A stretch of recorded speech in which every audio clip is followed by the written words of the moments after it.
Alright guys, before we get into our new video, I got some exciting news to tell you. On September 15th through the 17th, Holly Mill Party Show will be going on in Bowling Green, Kentucky. We're going to have Project Marsha there, and I'm going to be there to tell everybody all about the work we've been doing on Marsha. So if you're in the area, come on out, come to the show, and Kevin Shaw with Mopar Connection Magazine is going to have a special event going on for everybody at the show. Kevin, why don't you tell them about what you're going to be doing for everybody? Well, the neat thing is that Holly Mo Party has been something that Mopar Connection's been involved with since the very beginning. We've actually been on the planning committee, and it's also one of the only events that we actually put up a tent. We put our project cars in there. We're going to have a bunch of t-shirts and stickers and a whole bunch of other stuff. But in addition to doing a walk around with Dave on Project Marsha that we'll be doing Saturday morning, we're also going to be hosting a very unique scavenger hunt. It's something fun for the whole family. We're going to have a whole big list of things that they can find at the show. Fun stuff like find a Triple Deuce six-pack setup and take a picture of it, and find a picture of a purple Roadrunner horn, and all the kind of little fun things that the family can run around at the event. They don't have to leave the venue to take pictures of. And then the first person back who brings us all, we want to say maybe 20 or 30 things to find, and they show us on their phone, we got a really big announcement to make, in that we've partnered up with Edelbrock, and Edelbrock is putting up a VRS carburetor. We think it's a 750. They're also putting up a fuel rail for that carburetor and one of their 85th anniversary tin signs that hang in the garage. I think it adds up to about $1,200 worth of stuff. Wow. So that's a huge prize that's kind of unmatched by any other prize that they're giving out. So we're really stoked to be working with Edelbrock, and we're going to be at Mo Party giving that away. So we'll have more information on the magazine. We'll give Dave more updates to share that he can share in the coming months, and just a little bit of how to enter and how to participate in the scavenger hunt. So as more details come out, obviously there's all the legalese that Edelbrock has to do. Of course. We don't really care. We don't have any lawyers. We just have fun. But as far as all of the prizes, giveaways, and all that kind of fun stuff, we'll have more updates officially on the magazine, so you can check us out at www.moparconnectionmagazine.com. And you don't need a subscription, you don't need a password or to download. You just go onto the magazine as long as you got Wi-Fi. There you go. So after you get done watching this video, go to Mopar Connection Magazine, sign up for their email list. You'll get an issue all the time in your email box. You'll get tired of seeing them. You'll get so many issues. But whatever the magazine can you get for free. So sign up so you can get all the information about the scavenger hunt. If you're coming to the show, guys, bring your wife, bring the kids, send them out to go find the stuff so you can get a new carburetor. It's absolutely awesome. And if you haven't already subscribed to this YouTube channel, something's wrong with you. Hit that subscribe button. Make sure you hit the bell so you get all the notifications. Do not miss out on any future videos from All Classics Restoration. On to the new video. Well, the time has come for us to start on the finished bodywork on our 69 Mercedes 280 SL project. And one of the things that I want to do before I get into the bodywork is I want to get as much of this paint stripped off the car as I can. It's got the original brown paint and primers that are on it from the factory, plus it's had this red top coat applied at some point in the early or mid 70s, I think it was, maybe in the 80s. Either way, it's an old paint, and I really would like to get as much of it off the car as possible to avoid any kind of reactions or interactions that may chemically happen when I apply the new top coats to this car. I want the new paint job to last for a very long time. So most of the time when I strip a car, I sublet this part of the job out, and I send the car up to a facility that I use here in town, and they immediately blast all the paint off, and then they'll use some aluminum oxide to hit any of the rusty areas and get the rust out of it, so that I've got a nice, clean, bare metal sheet to start with. This car, though, we're going to do a little different, mainly because when I send a car off for media blasting, I have to have it completely and entirely stripped out, meaning it's just a bare shell. And we're not taking that car this far. I don't want to have to pull the wiring out of the car. I don't want to have to take the windows out of the doors or any of the mechanisms out of the doors.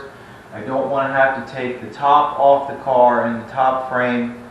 So we're going to chemically strip this car using a paint stripper. Now, I haven't stripped the car chemically in, I can't tell you how long. It's been that long. But we're going to give it a shot. I was given a sample of a newer paint stripper by my paint jobber in town. And we're going to try it first. I do have a gallon of stripper that I've had here forever. And hopefully it's still good enough to use. We're going to see. If not, I'll have to go buy a new gallon. So the first thing, you want to make sure you protect your skin because this stuff is nasty. It can cause skin burns if it gets on your hands. Ask me how I know. And you should be doing this in a well-ventilated area, and my shop is quite big enough, so I'm not worried about the gases from this collecting in one area. So what we're going to do is just take a brush, cheap brush I got from the local hardware store, and you take some of the stripper and just start applying it to the paint. Woo! Boy, as soon as I get that out of the can, that is some strong stuff. You can smell it. If I had smell-o-vision, I'd let you smell it. Now, one of the other things I've done too, I've got paper on the floor here in the shop to catch all of the paint that comes off, just to make my cleanup easier around the shop.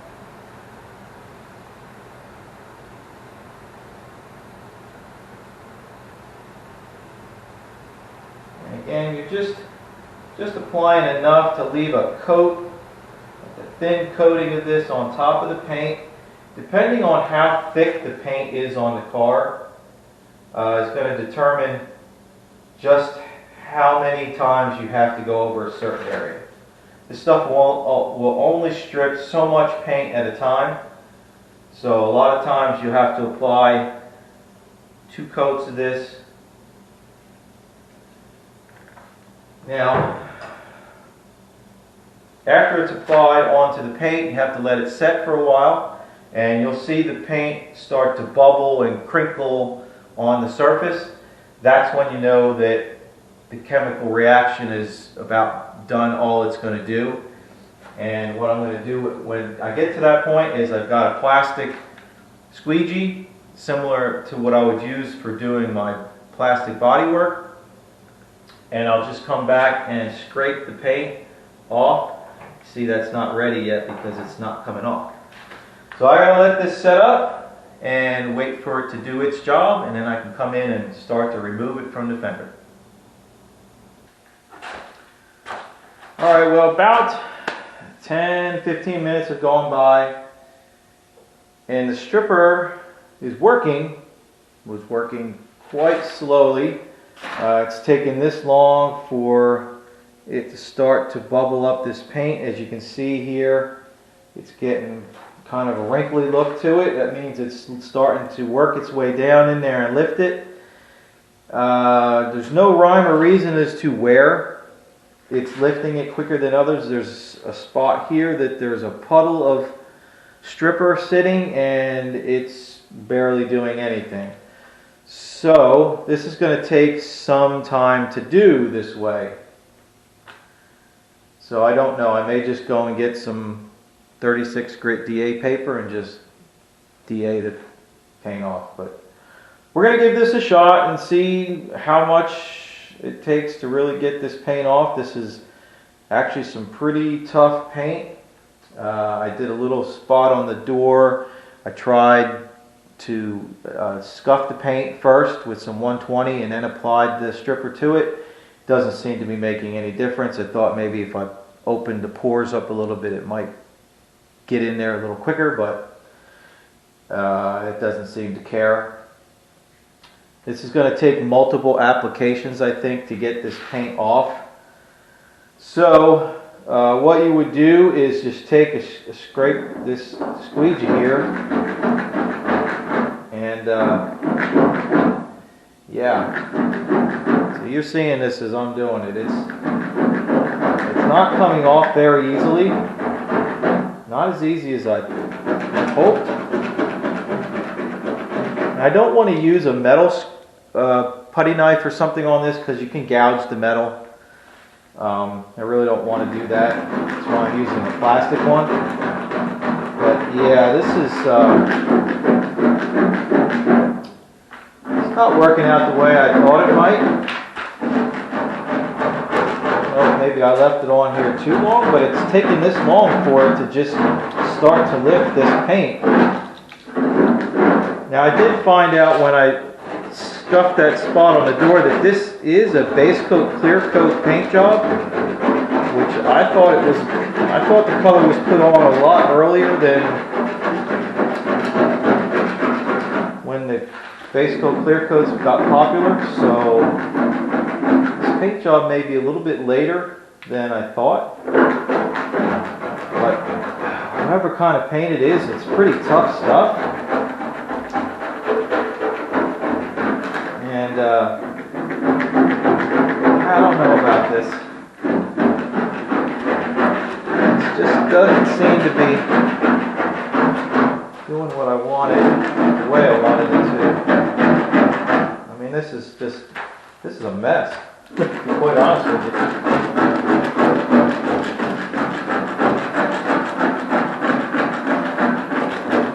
See, I mean, it's kind of taking it down.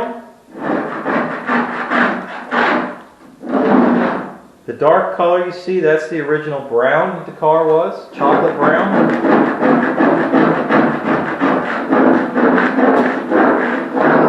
Yeah, I don't know.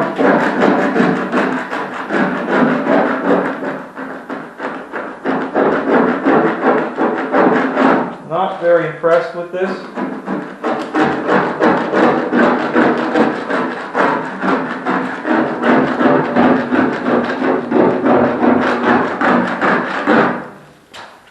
Really hoping for some better results. Yeah, I don't know. I think what I'm going to do is just I'm going to try a small area in here and apply another coat. See if it goes at it quicker, lifts it better, and if not, I'm headed to the store to get some 36 grit. Alright, well I wanted to bring you back and show you, I did a small area right here with another coat of the paint remover, paint stripper, and it does seem to make it work faster with a second coat. It has bubbled up and it looks like it's going to come off a lot easier with the plastic scraper, which it kind of, well... Okay, we're going to do away with the plastic scraper. I got out my metal one, and I just wanted to see, you know, what was going on with this paint. It has softened the paint up where it will come off. But you have to be careful when scraping because, again, you don't want to gouge your metal. Now, yeah, you say, well, you're going to be priming it, blocking it and everything else, but that you don't want to create any more work than you need to, so you don't want to put any gouges in the metal. So I'm going to go ahead and just carefully go along where I have previously applied my stripper and get as much of this paint off of here as possible. And you can see this works a lot better as far as getting the paint to come off.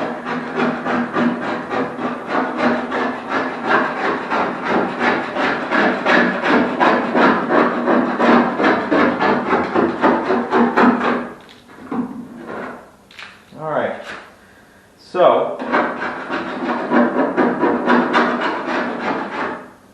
you start to see different areas. Where they primed, where they didn't prime, where the original paint is.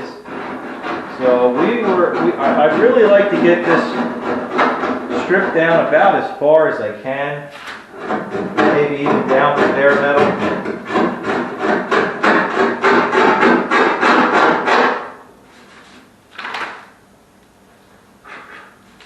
So that appears to be about as far as I can go there. Once I get it to this point, I'm going to put another coat of stripper on and just see how much further it takes it. If it doesn't really do anything to this, then I will just DA the rest of this down and get it nice and cleaned off. So we've got a good base to start at. We'll get a good coat of epoxy primer to seal the entire car, do our body work, reseal it, prime it, go through the whole steps of a final paint, and leave this car ready for its paint job. So I'm going to go ahead and keep peeling paint off this car and bring it back periodically and show you what I find.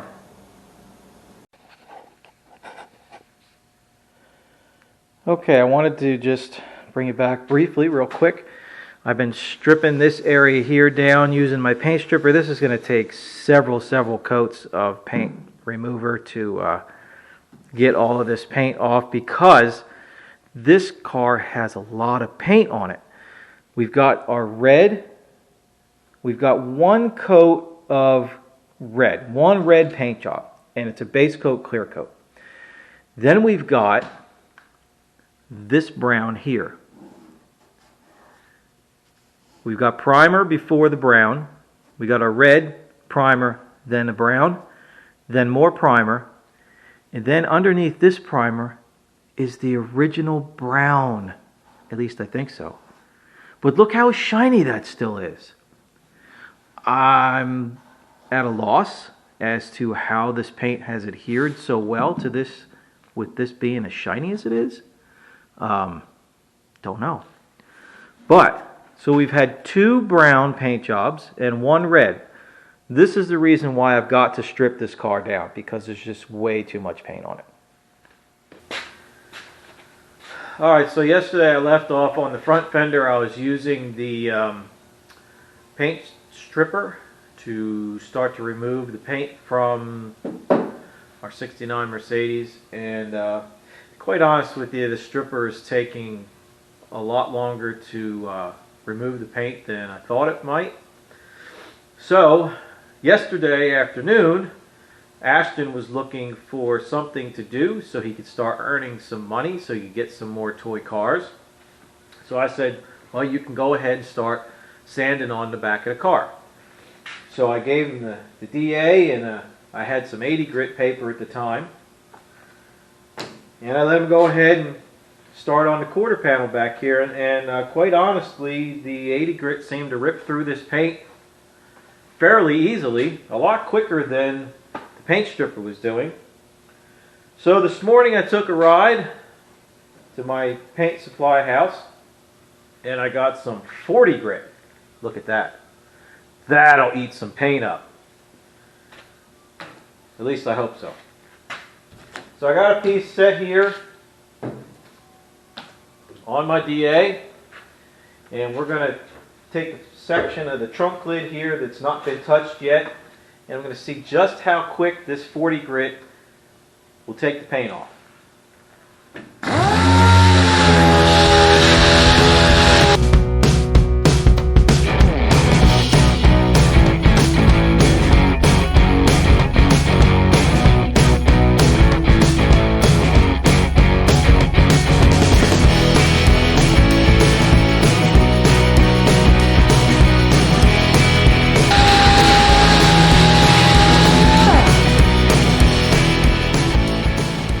Alright, well, as you can see, or you can't see, our 36 grit does a pretty good job of taking this paint down fairly quick. I'd have to say it's a toss-up in time it's going to take between using the chemical stripper or just going at it with this aggressive DA paper. I can say one thing though, this car has been through some paint work in the past. As you seen earlier when I was stripping the fender top, we had a red paint job and primer under the red, and then we got down to a brown paint, and then there was more primer, and then the original brown paint. So we had 5 layers of paint on the front end. So obviously there had been some repairs done to the front of the car when it was still brown, and they reshot everything with the brown to match the rest of this car. Because back here, all I'm seeing is red, gray primer, brown, factory primer, bare metal. So that means that the front had some work done, and the rear has only had 1 repaint.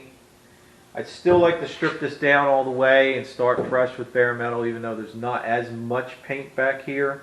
I just feel more comfortable knowing that the paint system that I put on it is going to adhere properly and going to give me a good base to work off of.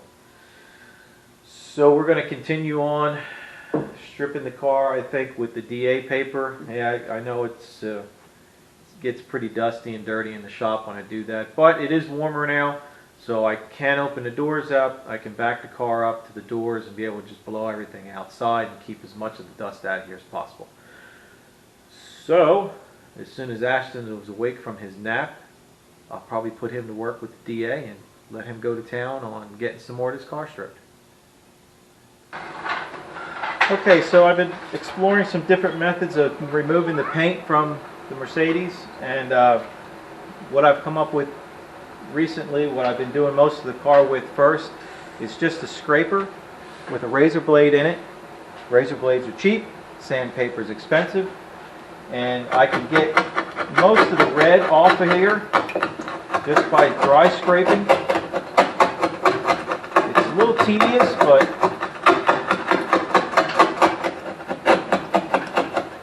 it does the job.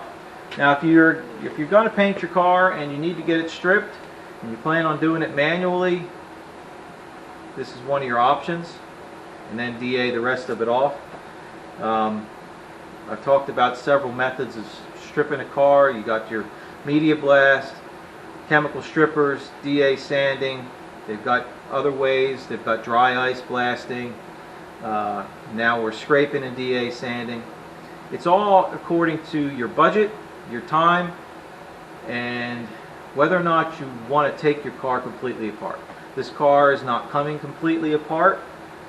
Dash, wiring, top frame, drivetrain components, they're all staying in the car, and that would cause problems if I sent it off for media blast, because that media material gets everywhere. It would be all inside the HVA system, it would be inside the engine, it would just get into everything. So that was not an option with this car, so we're left with these methods of stripping the paint.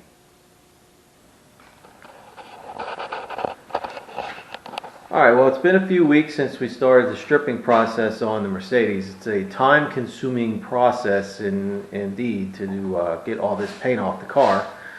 And I tried a few different methods, and ultimately what I settled on was a combination of scraping off the paint with a razor blade and a scraper, which took off depending on what part of the car I was working on.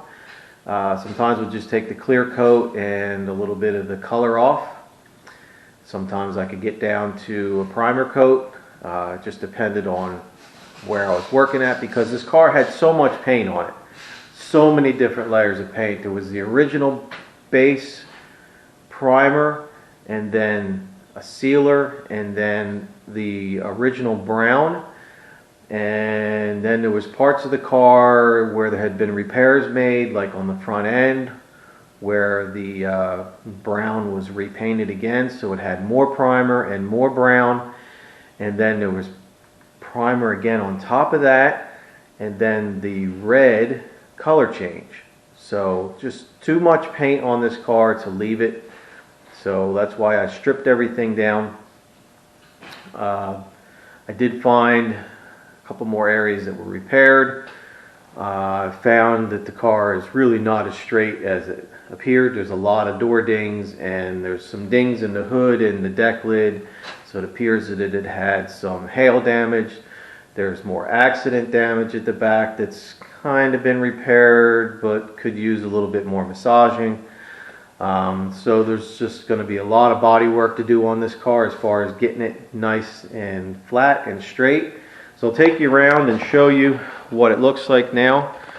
Again, this car is a combination of steel and aluminum panels. Most of the bolt-on panels are aluminum, such as the hood. This is aluminum panel. It's not just aluminum skinned, it is aluminum top and bottom.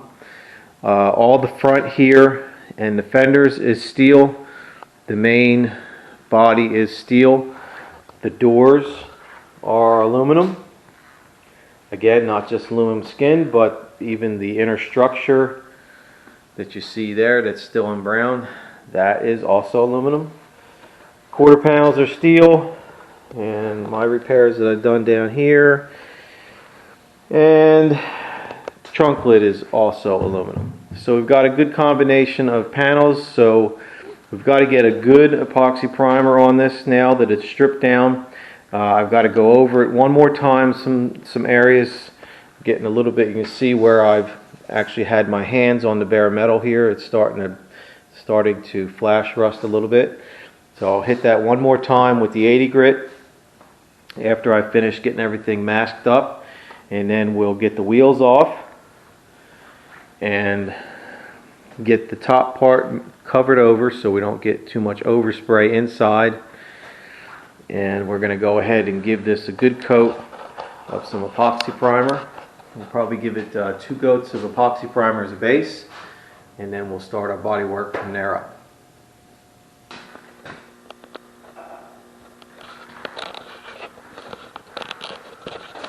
Alright, as you can see, now we've got our epoxy primer coat on the Mercedes.